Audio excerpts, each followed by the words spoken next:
യേശു മിശിഹായിക്ക് സ്തുതിയായിരിക്കട്ടെ. നിങ്ങൾ ഇന്നത്തെ തമ്പനിയിൽ കണ്ടപ്പോൾ വിചാരിച്ചു കാണും, ഇതെന്തു പ്രാർത്ഥനയാണ്, അല്ലെങ്കിൽ ഇതെന്തൊരു അക്കൗണ്ടാണ് എന്നൊക്കെ അല്ലേ? ഞാൻ പറഞ്ഞുതരാം. ജപമാലകൾ ചൊല്ലി ജീവിതത്തിൽ നിങ്ങൾക്ക് വലിയ അത്ഭുതങ്ങൾ സൃഷ്ടിക്കാനാകും.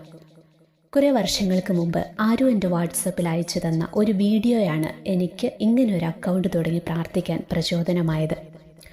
പക്ഷേ റിസൾട്ട് ഞാൻ പ്രതീക്ഷിച്ചതിലും ഒത്തിരി വലുതായിരുന്നു. ഇനി എന്താണ് ഈ റോസറി അക്കൗണ്ട് എന്ന് പറയാം. നിങ്ങൾക്കൊക്കെ വിവിധ ബാങ്കുകളിൽ അക്കൗണ്ടുകൾ ഉള്ളവരാണ്. എന്തിനാണ് നമ്മൾ ബാങ്കുകളിലൊക്കെ അക്കൗണ്ട് എടുക്കുന്നത്? നമ്മുടെ ഭാവിയിലേക്ക് ഒരു സേവിങ്സിനും നമ്മുടെ ആവശ്യ നേരത്ത് അത് പ്രയോജനപ്പെടുത്താനും ഒക്കെ വേണ്ടിയിട്ടാണ്. അതിനാണ് നമ്മൾ ബാങ്കിൽ പണം സേവ് ചെയ്യുന്നതല്ലേ? അതുപോലെ നമ്മുടെ ആത്മീയ ജീവിതത്തിലും വേണം നമുക്കിതുപോലെ ചില നിക്ഷേപങ്ങൾ. ഞാൻ ഇങ്ങനെയൊരു നിക്ഷേപം തുടങ്ങിയിരിക്കുന്നത് പരിശുദ്ധ അമ്മയുടെ പേരിലുള്ള റോസറി ബാങ്കിലാണ്. അവിടെയാണ് എനിക്ക് ഒരു അക്കൗണ്ട് ഉള്ളത്. വർഷങ്ങളായി എനിക്കുണ്ട് അത്തരമൊരു അക്കൗണ്ട്. ഞാൻ അതേക്കുറിച്ച് ഒത്തിരി പേരോടൊന്നും പറഞ്ഞിട്ടില്ല. വളരെ അടുത്ത കുറച്ച് സുഹൃത്തുക്കൾക്ക് മാത്രമേ അത് അറിയത്തുള്ളൂ. ഏതാണ്ട് 10 വർഷത്തോളമായി ഞാനത് തുടങ്ങിയിട്ട്. ഇനി അത് ഞാൻ എങ്ങനെയാണ് ചെയ്യുന്നതെന്ന് പറയാം. എല്ലാ ദിവസവും നമ്മളൊക്കെ ഒത്തിരി ജപമാലകൾ ചൊല്ലാറുണ്ട്. ചിലതൊക്കെ നമ്മൾ പ്രത്യേക നിയോഗം വെച്ച് ജപമാല ചൊല്ലും. ചിലപ്പോൾ നിയോഗങ്ങളൊന്നും വെക്കാതെ നമ്മൾ ജപമാല ചൊല്ലാറുണ്ട്. അപ്പം ഈ അക്കൗണ്ടിൽ നിയോഗങ്ങളൊന്നും വെക്കാതെ ചൊല്ലുന്ന ജപമാലകളാണ് ഈ റോസറി ബാങ്കിലെ അക്കൗണ്ടിൽ നമ്മൾ നിക്ഷേപിക്കേണ്ടത്. മനസ്സിലായല്ലോ? ആദ്യം ഞാൻ വെറും ഒരു രസത്തിന് വേണ്ടിയിട്ടാണ് കേട്ടോ ഞാനിങ്ങനെ ചെയ്തു തുടങ്ങിയത്. പിന്നെ പതിയെ പതിയെ എനിക്ക് ജപമാല ചൊല്ലാനുള്ള വലിയൊരു അനുഗ്രഹം കിട്ടിത്തുടങ്ങി, ഒരു കൃപ കിട്ടിത്തുടങ്ങി. ആദ്യം ഒരു ജപമാലയൊക്കെ വെച്ച് ചൊല്ലി ഞാൻ ഈ അക്കൗണ്ടിൽ നിക്ഷേപിക്കാൻ തുടങ്ങി. പിന്നീട് അതിൻ്റെ എണ്ണം കൂടിക്കൂടി വന്നു. ഞാൻ ഇതിനായിട്ട് തന്നെ ഒരു ബുക്ക് വാങ്ങി. എന്നിട്ട് നിയോഗങ്ങൾ വയ്ക്കാതെ ചൊല്ലുന്ന ജപമാലകളുടെ എണ്ണം അതിൽ ഞാൻ കുറിച്ചിടാൻ തുടങ്ങി. എന്നിട്ട് എനിക്കോ അല്ലെങ്കിൽ ഞാനുമായി ബന്ധപ്പെട്ട് കഴിയുന്ന നമ്മുടെ പ്രിയപ്പെട്ടവർക്കോ കൂട്ടുകാരോ ഒക്കെ എന്തെങ്കിലും ഒരു പ്രത്യേക നിയോഗത്തിന് വേണ്ടി പ്രാർത്ഥിക്കാൻ ആവശ്യപ്പെടുമ്പോൾ ആ സമയത്ത് ചിലപ്പോൾ നമുക്ക് അവർക്കായിട്ട് ജപമാലയോ കരുണക്കൊന്തയോ അല്ലെങ്കിൽ മറ്റെന്തെങ്കിലും പ്രാർത്ഥനകളൊക്കെ ചൊല്ലി കാഴ്ചവെക്കാനായിട്ട് ഒരു പക്ഷെ നമുക്ക് ആ സമയത്ത് സമയം കിട്ടണമെന്നില്ല. നമ്മളൊക്കെ പലവിധ തിരക്കുകളിൽ ഓടി നടക്കുന്നവരാണല്ലേ. അത്തരം സന്ദർഭങ്ങളിലാണ് ഞാനിത് പ്രയോജനപ്പെടുത്തുന്നത്. അങ്ങനെ ആരെങ്കിലുമൊക്കെ പ്രാർത്ഥന ചോദിക്കുമ്പോൾ ആ സമയത്ത് പെട്ടെന്ന് അവർക്ക് വേണ്ടി ഇത്തിരി സമയം ഇരുന്ന് പ്രാർത്ഥിക്കാൻ എനിക്ക് സമയം കിട്ടുന്നില്ല. അങ്ങനെ ഒരു സന്ദർഭം വരുമ്പോൾ ഞാൻ വേഗം എൻ്റെ ഈ റോസറി അക്കൗണ്ടിൽ നിന്ന് അവരുടെ നിയോഗത്തിൻ്റെ ആവശ്യം അനുസരിച്ച്, അത് എത്രത്തോളം സീരിയസോട് കൂടിയ ഒരു കാര്യമാണോ അതിനനുസരിച്ച്, ആവശ്യകതയ്ക്കനുസരിച്ച് 2 അല്ലെങ്കിൽ 4 ഒക്കെ റോസറി അക്കൗണ്ടിൽ നിന്ന് ഞാനിങ്ങ് പിൻവലിക്കും. എന്നിട്ട് അവർക്കായിട്ട് അതങ്ങ് സമർപ്പിക്കും. നിങ്ങൾക്ക് മനസ്സിലായെന്ന് വിചാരിക്കുന്നു ഞാൻ പറഞ്ഞ കാര്യം. ഇങ്ങനെ പ്രാർത്ഥിക്കുമ്പോൾ അവരുടെ നിയോഗത്തിനൊക്കെ വേണ്ടിയിട്ട് ഇതുപോലെ ജപമാല സമർപ്പിച്ച് പ്രാർത്ഥിക്കുമ്പോൾ അവർക്കൊക്കെ അനുഗ്രഹം ലഭിക്കുന്നതായിട്ട്, പെട്ടെന്ന് തന്നെ അവരുടെ കാര്യങ്ങൾ സാധിച്ചു കിട്ടുന്നതായിട്ടൊക്കെ എനിക്ക് തോന്നിയിട്ടുണ്ട്. ഇത് മറ്റുള്ളവർക്ക് വേണ്ടി തന്നെയല്ല, നമുക്കും നമ്മുടെ ജീവിതത്തിലും പെട്ടെന്നൊരാവശ്യം വരുന്ന സമയത്ത് ഇങ്ങനെ ജപമാലകൾ ചൊല്ലി നിക്ഷേപം കൂട്ടുന്നത് നമ്മുടെ ആ ഒരു പ്രതിസന്ധി സമയത്തെ തരണം ചെയ്യാൻ നമുക്കതൊത്തിരി ഉപകാരപ്പെടും. കാരണം നമ്മളൊക്കെ മനുഷ്യരാണ്. എപ്പോഴും ഒരുപോലെ ആയിരിക്കാൻ പറ്റണമെന്നില്ല. നമ്മുടെ മാനസികാവസ്ഥകളൊക്കെ വ്യത്യസ്തമാണ്. എന്നെ സംബന്ധിച്ച് എനിക്കൊത്തിരി ദുഃഖമുള്ളപ്പോൾ അല്ലെങ്കിൽ വലിയ വിഷമത്തിലൂടെ കടന്നു പോകുന്ന സമയത്തൊക്കെ ചിലപ്പോൾ എനിക്ക് നല്ലപോലെ പ്രാർത്ഥിക്കാൻ പറ്റണമെന്നില്ല. അസ്വസ്ഥമാണെങ്കിൽ എനിക്ക് സങ്കടം വരും. ഈശോയുടെ മുന്നിൽ പോയിരിക്കുമ്പം ഇരുന്ന് ജപമാല ചൊല്ലാനോ അല്ലെ കരുണക്കൊന്ത ചൊല്ലി പ്രാർത്ഥിക്കാനോ ഒന്നും എപ്പോഴും പറ്റണമെന്നില്ല. ഒരുപാട് വിഷമങ്ങളുള്ള സമയത്ത് ചില ആളുകൾ എങ്ങനെയാണ് വലിയ വിഷമ സമയത്തിലാകും കൂടുതലായിട്ട് ദൈവത്തോട് പ്രാർത്ഥിക്കുന്നതും ദൈവത്തോട് അടുക്കുന്നതും. അപ്പോൾ മനുഷ്യർ പലരും പല രീതിയിലാണ്, വ്യത്യസ്തരാണല്ലേ. അപ്പോൾ നമുക്ക് പെട്ടെന്നൊരു പ്രാർത്ഥന ആവശ്യങ്ങളൊക്കെ വരുമ്പോൾ നമുക്കിത്തരം കുറച്ച് നിക്ഷേപങ്ങളൊക്കെ ഉണ്ടെങ്കിൽ ആ സമയം നമുക്കതെടുത്ത് വിനിയോഗിക്കാനായിട്ട് പറ്റും. ഞാൻ നിങ്ങളോടൊരു ഉദാഹരണം പറയാം കേട്ടോ. ഒരിക്കലേ എൻ്റെ ഒരു സുഹൃത്ത് എന്നെ വിളിച്ചിട്ട് ഭയങ്കര കരച്ചിലാണ്. കാര്യം തിരക്കിയപ്പോൾ 4 മാസത്തോളമായി അവളുടെ ജീവിത പങ്കാളി അവളെ വിളിക്കുകയോ, അവൾ വിദേശത്ത് ജോലി ചെയ്യുന്നൊരു കുട്ടിയാണ്, അവളുടെ കുഞ്ഞിനെ കൊണ്ട് സംസാരിക്കാൻ ഫോൺ കൊടുക്കുകയോ ഒന്നും ചെയ്യില്ല. ജീവിത പങ്കാളിയും കുഞ്ഞും നാട്ടിലാണ്. അപ്പോൾ ഇവൾ ഫോൺ വിളിച്ചാൽ ഫോൺ കൊടുക്കത്തില്ല. കുടുംബ പ്രശ്നത്തിൻ്റെ പേരിൽ ഇവർ പരസ്പരം മിണ്ടാതെയായി. ഇവൾക്ക് കുഞ്ഞിൻ്റെ ശബ്ദം കേൾക്കാതെ ആയതോടെ വലിയ നിരാശയും വിഷമമൊക്കെയായി. പ്രാർത്ഥിക്കാമോ എന്ന് ചോദിച്ച് എന്നെ ഫോൺ വിളിച്ചതാണ്. അവൾ പറഞ്ഞത് അവൾ എന്നും അങ്ങോട്ട് വിളിക്കും, പക്ഷേ ഹസ്ബൻഡിൻ്റെ വീട്ടുകാരോ ഒന്നും ഫോൺ എടുക്കത്തില്ല, കുഞ്ഞിനെ കൊണ്ട് സംസാരിക്കാൻ ഫോൺ കൊടുക്കത്തുമില്ല. അങ്ങനെ അവൾ തൻ്റെ വിഷമം ഇങ്ങനെ പറഞ്ഞപ്പോൾ ഞാൻ പറഞ്ഞു, നീ വിഷമിക്കേണ്ട, ഇന്ന് നാട്ടിൽ ഒരു 6 മണിക്ക് ശേഷം നീ അങ്ങോട്ട് വിളിക്ക്, നിൻ്റെ ഭർത്താവ് ഉറപ്പായും ഫോൺ എടുക്കും, കുഞ്ഞിനോട് നിനക്ക് സംസാരിക്കാനും പറ്റും. എന്തോ എനിക്കങ്ങനെ പറയാനായിട്ട് തോന്നി. അതെനിക്കറിയില്ല ഞാൻ എന്താ അങ്ങനെ പറഞ്ഞതെന്ന്.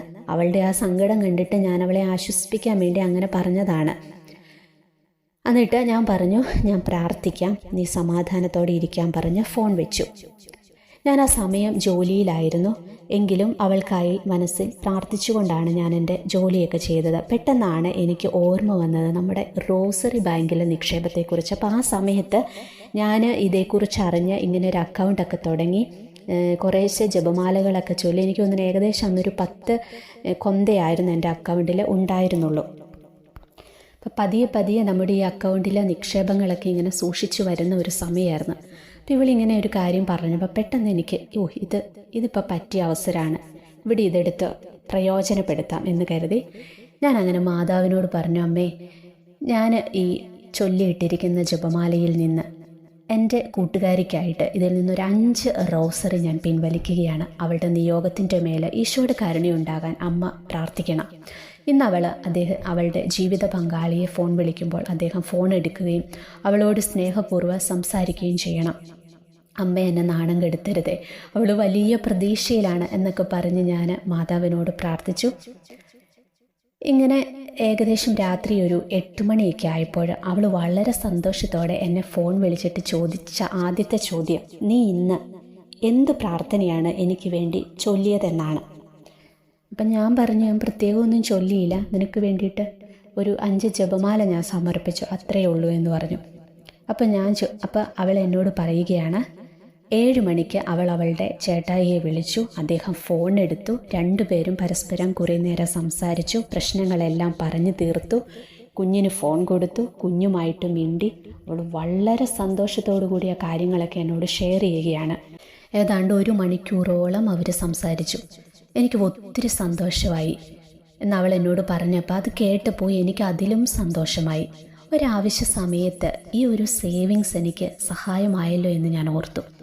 അവളുടെ ഈ സങ്കടം വന്നു പറഞ്ഞ സമയത്ത് അവൾക്ക് വേണ്ടി ഇരുന്ന് പ്രാർത്ഥിക്കാൻ പറ്റിയ ഒരു സാഹചര്യത്തിലായിരുന്നില്ല ഞാൻ. ആ സമയത്ത് ഈ ഒരു അക്കൗണ്ടും അതിലെ ചെറിയ നിക്ഷേപവും എപ്രകാരം ഞാൻ പ്രയോജനപ്പെടുത്തിയെന്ന് നിങ്ങൾക്ക് മനസ്സിലായില്ലേ.